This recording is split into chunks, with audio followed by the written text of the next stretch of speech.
occasion. Merry Christmas, everybody, and happy upcoming New Year. Yeah, we're on New Year. Welcome to Q&A with Thoroughbred Diesel. While my wife calls me. There's my wife. Honey, I can't talk right now. I'm doing a TV show. Oh, Bye. She's a good wife. She's a good wife. She's the best wife. Let's go. Somebody answer a question. What'd you get for Christmas, Adam? She literally just said bye and was done. She's done. What did I get for Christmas? I got sawhorses and a new ladder. That's right. I forgot about And your I was sawhorse. pumped about them. Did you get one of the little giants? Did they get you a little giant ladder? Is that one of the ones that... What is this? I might want one of those. That's I just got a good, solid 6-foot Werner. That little giant's the one that's like, it's like a normal step ladder, and then it unfolds, and it's like an extension I ladder. haven't seen those. No, I didn't get that. Yeah. I just wanted a little Werner, but that would have been nice. I could have used that and stored it.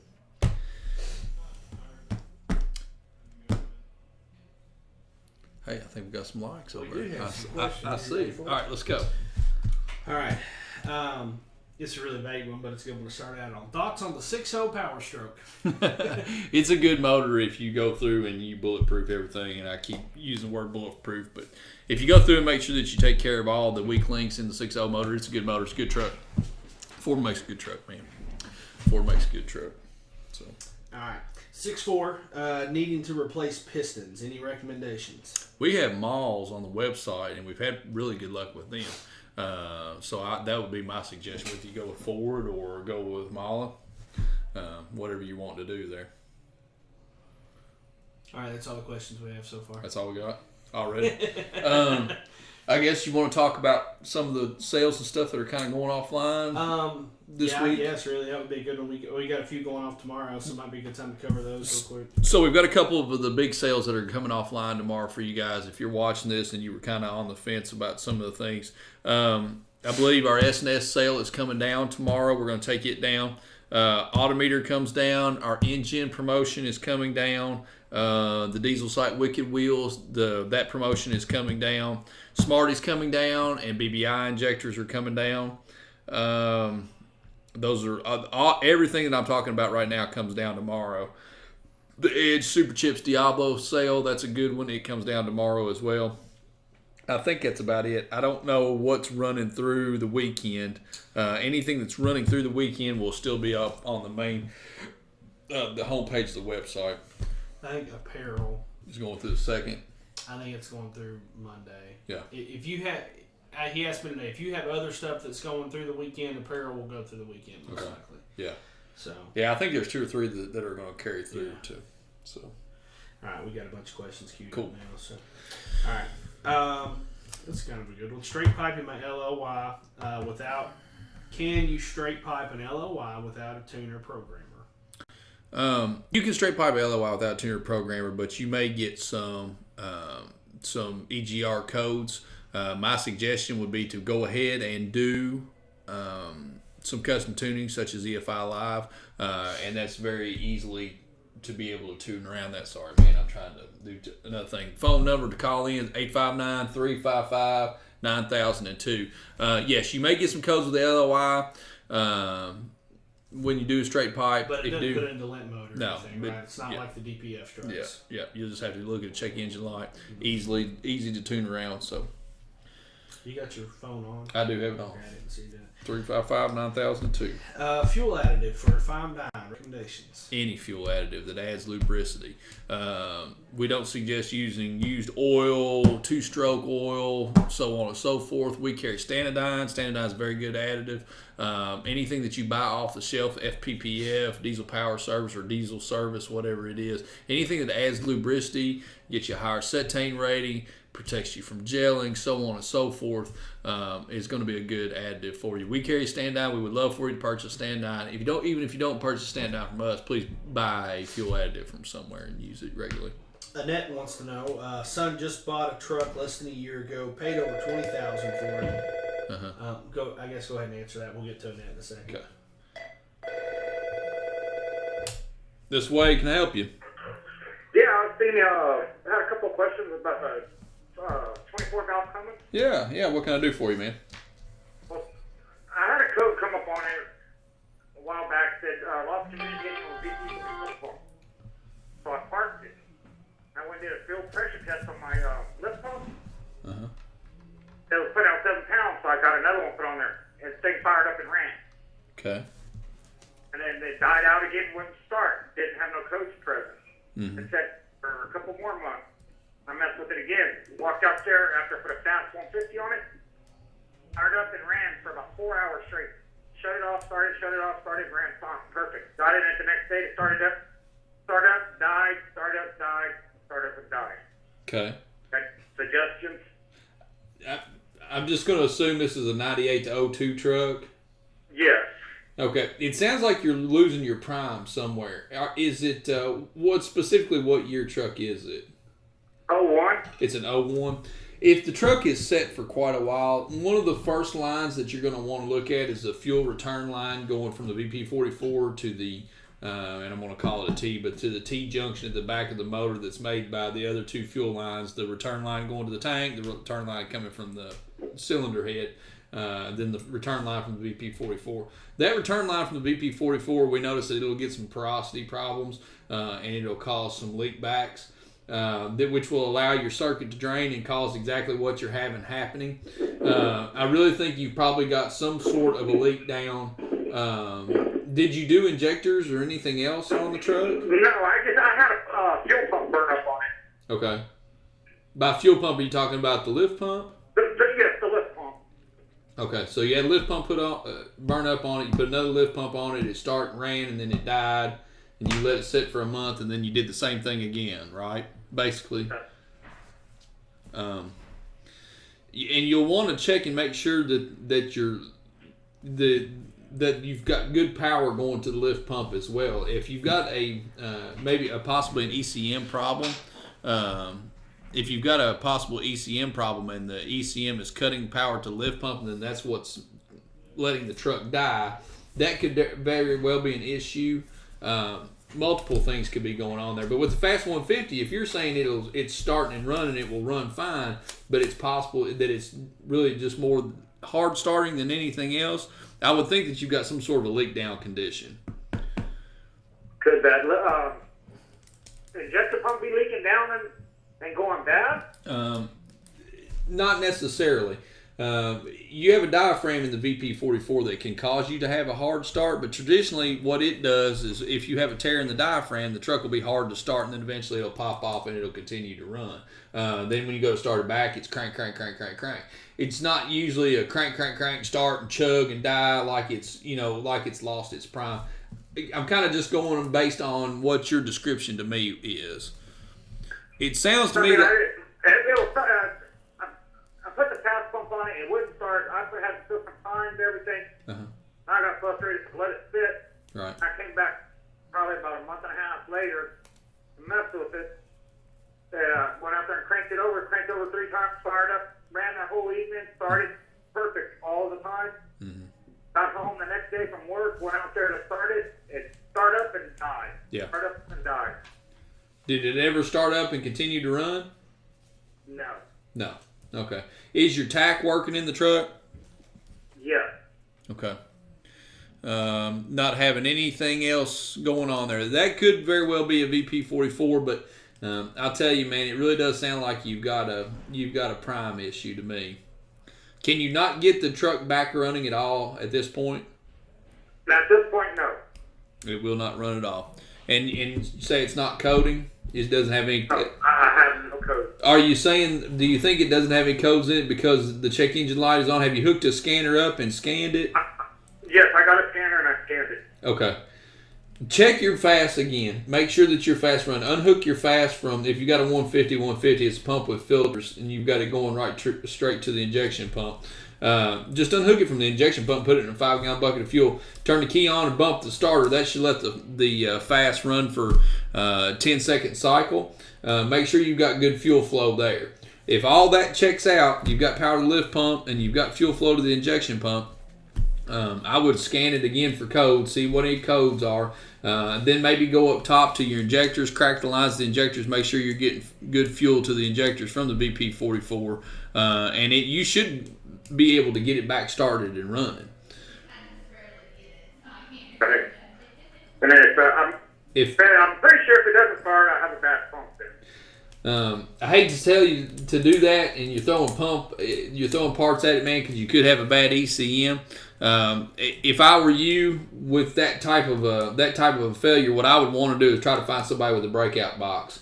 Put the truck on a breakout box. That lets the truck run independently of the ECM. It just hooks into the back of the VP44, and it just the truck runs completely independent of the ECM and the PCM. Go ahead and do that, and then you can deem it to be a pump. Okay, and what if you have a bad PCM? Will that let it not start too? It can a bad ECM, a bad Cummins ECM can do all kinds of crazy things. I've seen Cummins ECMs do everything from, if you just breathe on the accelerator pedal, it'll go full tilt. I've seen them not start. I've seen them run at 500 RPMs. There's not been any cut and dry failure. But if it's got that type of a signal going to the VP44, if it's got an intermittent fuel shutoff signal, it can do exactly what you're saying that it's doing.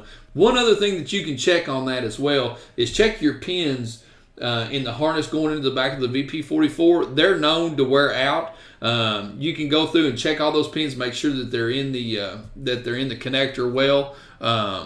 You may find your problem right there. Okay.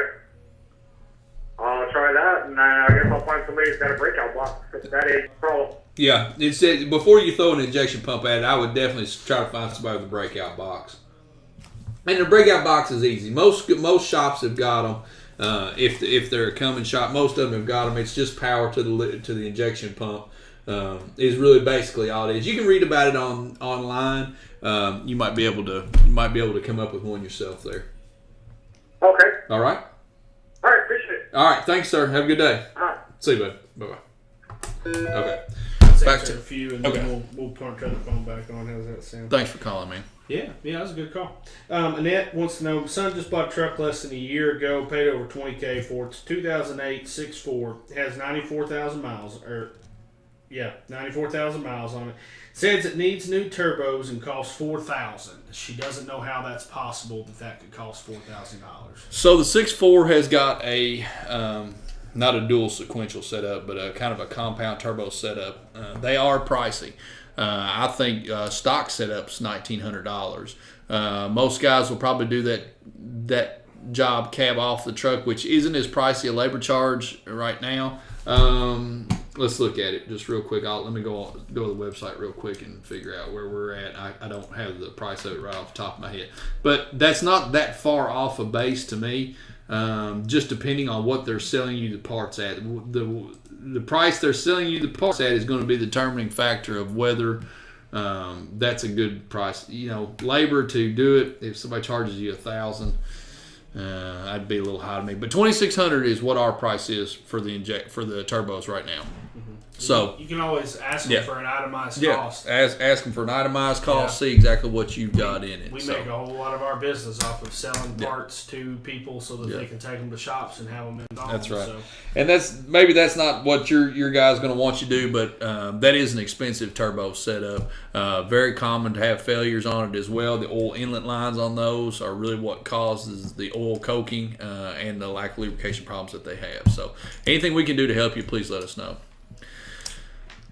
I really like this next question, Jonathan. Had my programmer stolen that was on my truck. Talking about the actual unit was stolen. Yeah. How do I go about getting the tunes off so I can get another programmer on it? Depends on what type of a truck it is, what ECM. If it's a Chevrolet, you can tune over it as long as the ECM is not locked. You can tune over it with EFI Live if the ECM's not locked. Some of the others maybe not so much. Best bet is probably go ahead and take the truck to a dealer, have it flash back to stock by the dealer. Should be a pretty minimal cost in that. That gets you back to square one, and then you can move forward from there. Sorry about your loss of your tuner, man. That sucks. Can't stand a thief.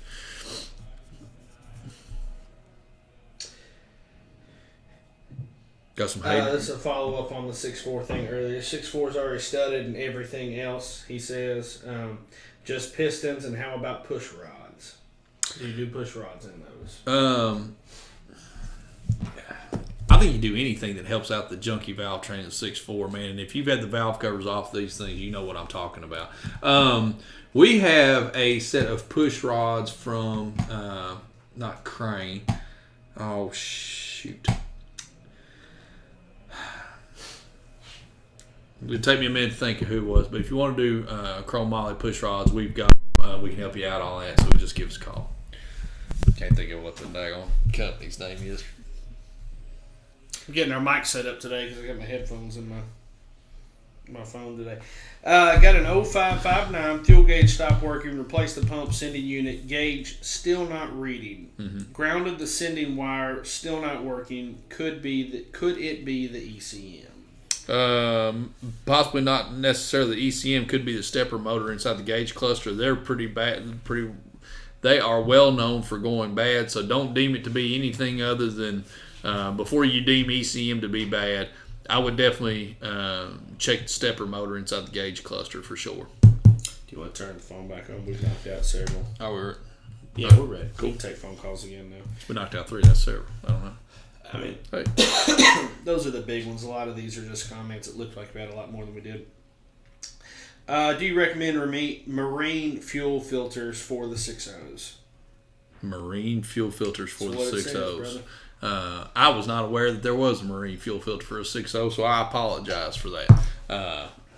I recommend you change your fuel filters on a regular basis. I would also recommend you use a good quality filter like a Ford OE, Raycor, so on and so forth. Don't use junk. Sorry, man. If there's marine fuel filters. It doesn't matter. I mean, it's going to follow the same standard. Yeah. But does it filter good? Mm-hmm. Is it a quality filter, so on and so forth? Then if yes, go with the marine filter. Yep. If it doesn't check off those boxes, go with your standard filter. Get her done equine. I think it's equine. Thoroughbreds this way. Can I help you? Yes, sir. I have a 2007 Dodge 5.9 Cummins. Uh-huh. And I've got two very, I hope they're not related issues, but they might be. Okay. When I first fire the truck up, truck runs absolutely perfect. Right. When I drive it down the road and I come to the first stoplight or stop sign, whatever it may be, and the truck stops to idle, I noticed that it skips like 2 or 3 times. Like you feel it almost like a miss. Okay. And then the truck idles out and it never does it again until I shut it off and I restart it and it does the same thing. Okay. The only other issue I have, I mean, the truck's fairly built. It put down 700 horsepower, but if I'm running down the highway and I really put my foot into it, once I hit about 50 pounds of boost, I notice a little bit of a fluttering noise. It doesn't really sound like a rail pop, but it just kind of sounds like almost like I have a boost leak, but it doesn't show up on my gauge. Okay. I think you're right. I don't think they're related. I think the 50 pounds of boost and the flutter that you're hearing more than likely is probably a wastegate on the turbo. Okay. Starting to creep. 50 pounds is probably starting to creep at that time, and it's probably starting to relieve a little bit of drive pressure there. I think you're okay with that. That sounds like that's a perfectly normal thing. Okay, good. Your stumble at the first stoplight, that's a little bit different. A couple of different things. If your truck was in our shop, here's what we would look for. We would look for, first thing, I would check your lift pump pressure to make sure if your truck is the way you're saying it is. Yeah, I'm running a fast 150. Okay. And are you monitoring your lift pump pressure inside the cab there? That I am not. I don't have a gauge for it. My bully dog doesn't have that. I got you. On there, I need to get me a fuel pressure gauge. Low side fuel pressure is what I would want to see to see what you got. I mean, don't take it for granted that you've just got a fast on there and your fuel pressure should be good. I'm like you. I take it for granted myself, and that's why I started putting a fuel gauge in my truck so I can monitor it myself. So don't take it for granted. But also, it could be a high side fuel issue as well. A lot of times in the 5.9s and the 505 injector, Once you start having a high leak back problem or a high back leak problem, that could very well be what you have. I don't know why it happens at that initial stop. More than likely, it's probably the CP3 is probably trying to overcome it. And I don't know why it's happening at that time at your first stop. So I don't have a real good answer for that. But it goes back to fuel pressure, both high and low side. Okay, so I need to throw a gauge on it to be certain. Absolutely. And with you said about the Bully Dog, if you've got a Bully Dog GT, I think you can monitor rail pressure with that on the 07s. I can monitor the rail pressure. I just can't monitor the actual lift pump pressure. Well, that's what I was going to say. Watch your rail pressure. If your rail's dipping down there, 2,500, 2,000 psi, getting fairly low, then you'll know that your problem could possibly be on high side, but it also could lend itself to being on low side and not being able to make fuel pressure. But even at idle, my rail pressure stays at about 7,000. Okay. I've got a 10 mil Exergy pump on it. Okay. What injectors do you have in the truck? That's the only thing I don't know. I'm pretty sure from what I was told they were 75 over, but I don't know that for a fact. I did not put them in myself. Man, I would check your low side lift pump pressure. If you've got good low side lift pump pressure, I would pull the injectors out and have them sent off and checked for leak back. I tell you one other thing you could do. One other quick thing you could do. Okay. Just to check it, go through your feed tubes. Just in case you've got one feed tube that is torqued, that has come off torque just a little bit on you, go through your feed tubes, torque them down to spec, check them all, make sure that the nut inside the head is torqued to spec. Check your lines and make sure they're torqued to spec too. I bet you that's probably going to fix your problem. All right. I don't know why that just crossed my mind. I don't know why I didn't tell you that right off the bat, but I would go through those feed tubes first. Not a problem. I understand. Thank you so much. Okay, man. Have a good one. All right, you too. Yeah, see you, bud. Bye. Good calls today. Good calls. Dodge friends. Yeah. All right. 2011 Ram 3500. Okay. How often should the truck be doing a regen on the DPF filter? Currently, the truck does it 1 to 2 times daily. Driven 100 miles on average daily. It said I did get a P2000 code, but no sale. If you're driving the truck that much, there's a pretty good chance you're probably coming to the end of the DPF's life. I'm sure that it is not able to get as much of the soot grams out of it that the ECM's calling for, and that's why it's regenerating so much. I'd say it's probably time to pull the DPF out, have a hard clean done on it. A lot of places are doing DPF cleaning right now. I would definitely pull it out, have it serviced. See if the core is even serviceable on it. If it is, good job. If not, you may have to look at another method there. 2001 Dodge 5.9 automatic. Best way to do a transmission flush. What fluid would you recommend? Well, do you recommend transmission flushes? Yes. A flush, especially a hot flush, is not going to do anything but good for you. Changing your transmission fluid is always a good idea, obviously. I tell you, the way I would do it is I would just go ahead and drop my pan and do a complete fluid change from there. Make sure you change your internal filter. As far as the transmission fluid that we suggest, all the fluids are good. Make sure that you use what your transmission company or your manufacturer is calling for. If it's Dextron, use Dextron. If it's Mercon, use Mercon, so on and so forth. I don't necessarily think that it's time that if you go into a synthetic fluid that it's going to mask any of the problems that you're having. If you're having a transmission problem and you're attacking it first by changing your fluid, I commend you for that. But I don't want you to think that you're going to be able to put synthetic fluid in it and it's going to solve all the problems, because I don't know what problems that you're having. But definitely the first thing that you're going to want to do, drop the pan, pull the internal filter out, check everything, make sure there's no shavings or no pieces of clutches in your pan. Then go back with your manufacturer recommended fluid and the amount of it. You should be good to go. 2001 Dodge having a code pop up, P1693 turbocharged control circuit malfunction. Any ideas on how to fix it? 1693 is in all Dodges, and it's actually not turbocharger code. 1693 is a no MIL communication code, and it's just about in every Dodge that ever comes through here, 24 by. I don't think that you're having a problem. If you can kind of explain the problem that you're having just a little bit more, that'd be great. If you want to call us, let us know that you're going to call in the comments. I'll turn the phone off. D&D 859-355-9002. All right, if I install an aftermarket lift pump on my truck, do I need to delete the factory fuel filter system?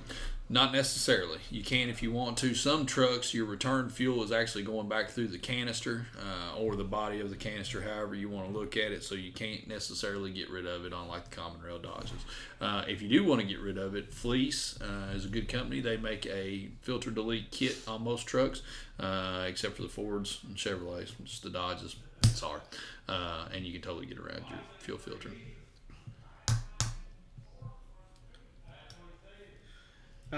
It's the same code as the one before. He said he had another code pop up. Is a P0122 throttle position sensor switch, a circuit low input. What's the best way to fix it? Watch the the APPS sweeps on a computer. Drive down the road, see what your throttle position is supposed to be percentage-wise. If you feel like you're there, then everything's matching up. If you're not, if you've got it at 50% throttle or 75% throttle and it's showing a 25 and it's jumping around, pretty good chance you've got a APPS going out. We've got a really good video on that on the website. Our website, thoroughbreddiesel.com. If you go to Dodge stock parts, APPS, electrical sensors in the stock parts section, really good video on how to test for that. Check it out. What is the best way to get rid of transmission limp mode in an LB7? You got to quit banging on it. I mean, really, that's what it is. It's already, once the limp is there on the in the fifth gear slip, it's pretty much only a matter of time. There is no way to get around it. You're either going to have to fix the slip or stop driving the truck. I mean, really, it's what it is. So there's lots of different ways to do that. Full drop in. Obviously, that this is a common thing with Allison, so it's no big surprise to you. Drop in transmission, rebuild, torque converter, transmission tuning. You're on your way. 6.0. Previous owner had the head gaskets done. Is there any way to tell if it has head studs versus the factory bolts without taking the heads off the motor? Yeah. You look below the valve covers and you look at the first line of head bolts along the exhaust manifold, and they should be studs. I mean, that's how you do it. I mean, you really if it's a bolt head with nothing in the middle of it, just a bolt head, then it's got head bolts in it. If it's a nut on a stud, it's head studs. I mean, it's really the easiest way to explain it. I wish I had a head stud in here. A lot of people probably don't know that a head stud looks totally different than what the stock head bolt does. Looks completely different than a bolt. Looks completely different than a bolt. So, a bolt, this is a bolt. So, you can see that the head of a bolt is just it. It's where your fastener, it's where your wrench or your socket goes. It is the head of the fastener, and there's nothing else there. It's smooth. It's a bolt head. If it's a stud, oh, please tell me you have a nut in there. it looks like this, and it'll have a nut on it. Okay, so there'll be a stud and then a nut, and then that's what a stud looks like. Then you'll see that it'll be probably thumb high. Gosh, doggy, why don't I have a damn? I thought you had them in there. I thought I did. I think you did good, man. That was a good. Yeah. That's pretty good vision. I think you got it. That's what you're looking for. You're looking for a stud with a nut on it. Those are studs. If it's a bolt head, then it's head bolts. Bubba wanted you to know go Duke basketball. No, absolutely not, Bubba. Isn't that the guy we sent the package to from I don't Tennessee? know, but Bubba, we'll trip you quicker than Grayson Allen. Come to Winchester, Bubba. Come to Winchester. Go, dude. For crying out loud. That's the guy we sent the stuff to. I don't know if that is. It Was is. it Bubba Bodiford? I think so. No, I he think he's just trash big talking. fan. Wasn't he a Vols fan? That's what I thought. He was a Vols fan. He's from Knoxville. Yeah. Merry Christmas, Bubba. Merry Christmas. We've been learning at church about forgiving here the last couple of weeks. I'm trying to do better at it. I'm trying to even forgive the Duke fans. Hang on, I think I missed a question that was pretty good earlier. I don't think I'm ready to start forgiving Louisville fans. No, I don't have one. Do we sell the Sinister diesel oil bypass filter? I only saw the coolant filter on the website.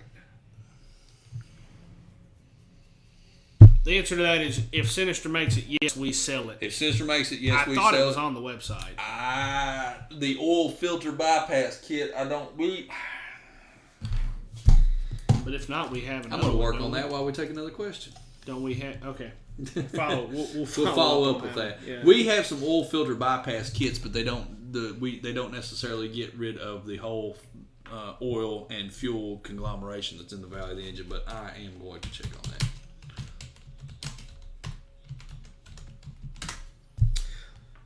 Corey has a lot of questions about Sinister. Corey does. On the Sinister diesel turbo upgrade for the 6.0, does that come with the new style high pressure oil lines, or does it reuse the old style that's in the 03 to 04s? It reuses the old style. Did he say oil lines?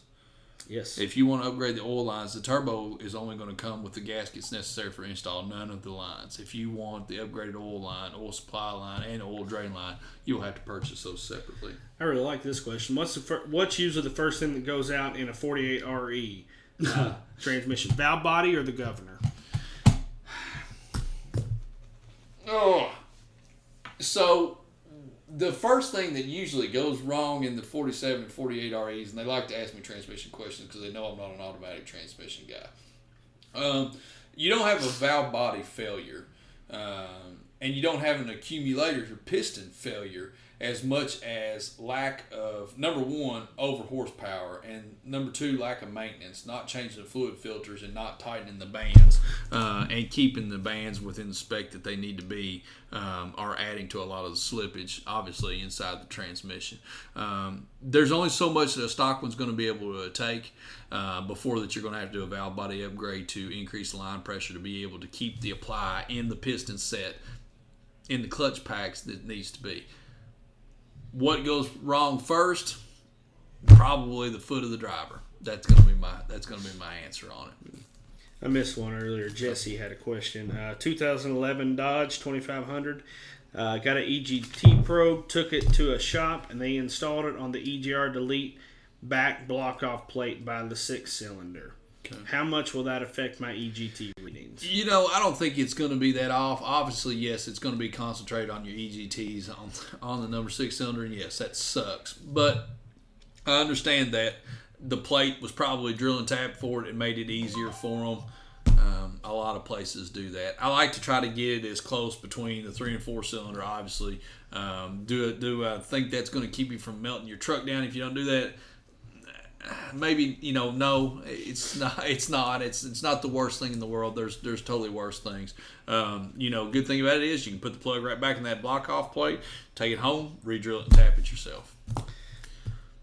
If you're worried about it. You can answer this one if you want to. I'm going to ask them because I haven't skipped any today. 6.0 with 127,000 on it. What's the most horsepower it can handle safely? Which part of it? That's the thing. What is the engine going to hold? I mean, the bottom end of the motor is probably going to hold a ton. If the tuning's done right. What's the transmission going to hold? You'll probably be 450, 500 horsepower before you're going to want to start making transmission changes. I can't say that. It's all relative to how you drive it, motor too. Now, how long your head gasket's going to hold before you have a problem with that, that's not even a question. If you've got a truck and you're thinking about doing any performance modification, in fact, if you've got a 6.0 that's not had an EGR delete or an EGR cooler upgrade, possibly head studs done, I wouldn't do anything to it. I would stop and go forward with fixing it correctly. Bubba didn't get his stuff, he said. Bubba, send me another message on Facebook, Bub. We'll get it fixed. I don't know if the chuckleheads missed it in the Christmas rush or if I was taking a nap. I knew it was that boy from Tennessee. After you said it, I remembered the Bubba Bodiford. Yeah. I remember the name. He ain't no Duke fan. No, he's a ball fan, I think. When my truck is in overdrive with the torque converter locked up, when I put it to the floor, it shudders. I have a fast 150, 100 horsepower industrial injection injectors with a Smarty Junior. Could it be a trans issue or would it be a lack of fuel? You want to take it off D&D? We haven't had a phone call in a little while. You know, man, I don't know. That it's so hard to say that because we get that question a lot. What could the shutter be? It could be a shutter in the converter. Not a lot of that anymore, especially if it's a built converter. If it's a stock converter, then yes, it very well could be a converter. It also could be the point where you're having a U-joint or something like that go wrong. A shutter and a drive line, man, I'm sorry. I wish I could answer that better for you. If it's got a stock, it's hard to diagnose. The shutter or feeling it yourself. If it's got a stock converter in it, you've been banging on it this long with that, which I don't think it would. If it does, then it's probably your converter. I would check all your other driveline parts as well too. This will make you have some flashbacks because every time I hear somebody say this word, it makes me. In Cali in 2018, they're switching over to biofuel for diesels. Is biofuel bad for older trucks? That's not really happening. I don't know if that's happening or not, but all I can think of is Bobby Boucher and biofuel is the devil. All right.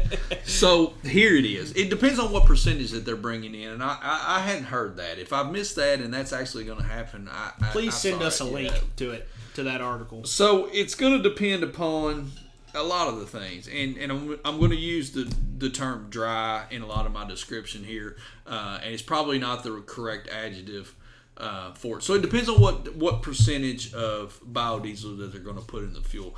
The thing with the biodiesel refining process is a lot of times that a lot of lubricity from the biodiesel comes out in the refining process. So the damn fuel is just too dry. There's the adjective. It's probably not the correct one, but it's just too dry. You will have problems because of the lack of lubricity. So if you go to a higher concentration of biodiesel versus regular plain old number 2, you're going to want to supplement your lack of lubricity by using a fuel additive that brings the lubricity back into the fuel, and make sure that you are religious in doing that. Absolutely religious in doing that. I'm going to do some more research on that. Thanks for the heads up on that. I don't know I don't know all the details of that. We need to know more about that. But that's a carb thing, and that could totally be a carb tier emissions that I don't know, and I apologize for not knowing. The fact of the matter is, please make sure that you continue to use some sort of a lubricity additive in your fill-ups. That's also going to bring your cetane rating up inside of your fuel and make your fuel a little bit more efficient. So fuel is probably going to cost you a little bit more now, but, man, it's California. What do? You moved to Arizona. You know what I'm saying? Good luck to you, man. Josh Tackett from across the street wants to know how you grow a raccoon-colored beard. Oh, listen, Josh. No, Nick. Listen, this is what this is. This is not a raccoon-colored beard. This is a calico cat humping my chin. You've been waiting for that. Oh, yeah. You guys should call in. It'd be even funner if you all called in every week. Beard haters. We'll get them over here and demonstrate the proper techniques of how to lift a wrench or a drive shaft. Come over here and pop my head off my shoulders. Don't do it, man. Don't do it. This is all fun and games. I've got an 04 Dodge with an automatic transmission. It only slips when going from first gear to second gear. Will hold first gear or second all day, even pulling heels. I was told it could be a solenoid and another kind of sensor in the pan. What do you think? If you're getting a shift flare, that's different. If you are in first gear and then all of a sudden, big increase in RPMs, and you're having a flare shift in those gears, more than likely that clutch pack is toast. I don't think there is a fix there as far as the solenoid goes, and increasing lockup pressure either. So I think you've already got a problem there, man, that you're probably going to want to have addressed by a transmission shop.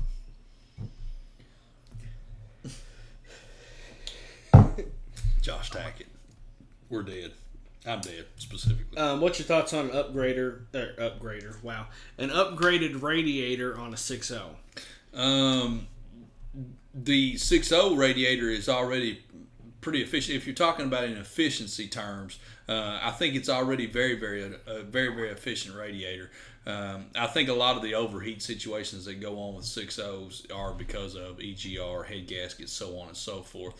So don't deem yourself to have a bad radiator necessarily. I think it's got a ton of surface area. We have a upgraded one. I think that we brought in a new one. I'm pretty sure Flexolite's got one. Sorry that I don't know this off the top of my head. They do not. not. What are you looking for? I thought they had a drop-in radiator. They do not have a drop-in radiator. I think the efficiency of that radiator is fine. Don't we have one from Mish? That's a good one too. I thought we did. About that. Adam, you're a genius, bud. I'm just here to point at things. So. They sure do. Mishimoto does have a performance radiator, and I don't know why that I didn't know that. It shows to have 30% better cooling on it. So, if you think that your radiator may be too inefficient for what you're doing, if you're having an overheat situation that you know is coming from the radiator, then that would probably be the way I would go. Sorry, I didn't know that, man. Why the hell did I remember Mish? Forgot. I knew Mish had the 6.4 upgraded radiator for sure. Hey, man, that's what I'm here for. Attaboy. What time is it? 3:45. 3:43. We got 2 minutes. We can take another question. All right, we'll take another question. I'm just going to pick one, guys. So if your question gets missed at this point, sorry about your luck. Don't forget to send Bubba his bag. Yeah, Bubba, I am waiting on. Message me so I can find your message. I'll never find it if you don't send me one again. Just be honest with you. So, doesn't Tennessee play tonight? Who plays tonight? We do. No, we don't. Oh, we play basketball. I'm talking about football. Oh, I do not know the bowl schedule. I don't either. I know Texas A&M. What the hell were you all doing laying that egg last night? For crying out loud! If you guys are in College Station, you all are going to have to get something done. Every time I need Texas A&M to win a ball game, every time you all drop the. I mean, you all would lose to. I don't know. You would lose to a high school team if I had money on. Y'all gonna have to tighten up College Station. For crying out loud! Get rid of that damn Lassie dog and let's do something different. I can say that because y'all playing the SEC. We're brothers. And Vanderbilt, I ain't talking about y'all. Have you heard rumors about the 2018 Cummins supposedly being able to make close to 450 horsepower and around 1,000 foot-pounds of torque? What are your opinions? It already is. I was kind of confused by that. I thought it already was. I thought it was 435 right now. 425. What is the curb rating right now? The new Ford is at 900, is it not? It's 900, 950? What? The 28, the 2018 is like 900, 950. I don't know. That's your wheelhouse, Bub. I don't look at stuff like that often. Irregardless of what it is, it's going to continue to grow. I mean, it's going to continue to grow. The what's the correct adjective for pecker matching? It's going to be more gooder. More gooder. So that's the main thing in trucks. That's the horsepower class. Everybody wants to be the highest horsepower in the class for the coming model year. So this is going to continue to happen up to the threshold of efficiency for all the other components of the engine, the ejectors, and so on and so forth. Once they pass that threshold, they'll come up with a different component, and they're going to go forward. That's why Chevrolet has gone away from a Bosch common rail system. They brought in the Denso parts. They're shooting for an even higher bar inside of their stuff. It's going to start happening on more platforms. You're going to see more components that we're used to seeing, i.e. Bosch injectors, Bosch pumps, so on and so forth. You're going to see more of this stuff go away while people are trying to reach the goal. I'm sorry I didn't know with the 2018. I knew that everybody was going to cross the 900 foot-pounds of torque threshold. I didn't exactly know what the horsepower number was. I got so much crap numbers that run through my mind, man. I don't know it all. But they're all going to get to 1,000 foot-pounds. There's no doubt about it. There's no doubt about it. You got any fun anecdotes you want to tell them before we head out? Happy New Year. Happy New Year, everybody. We'll see y'all next year. Yeah, Happy New Year. Don't drink and drive. Don't do anything stupid. I hope nobody punched their mother-in-laws at Christmas dinner. That's all I got, man. All right. Thanks for watching, guys. Tell them bye, Wade. Yep, bye, Wade.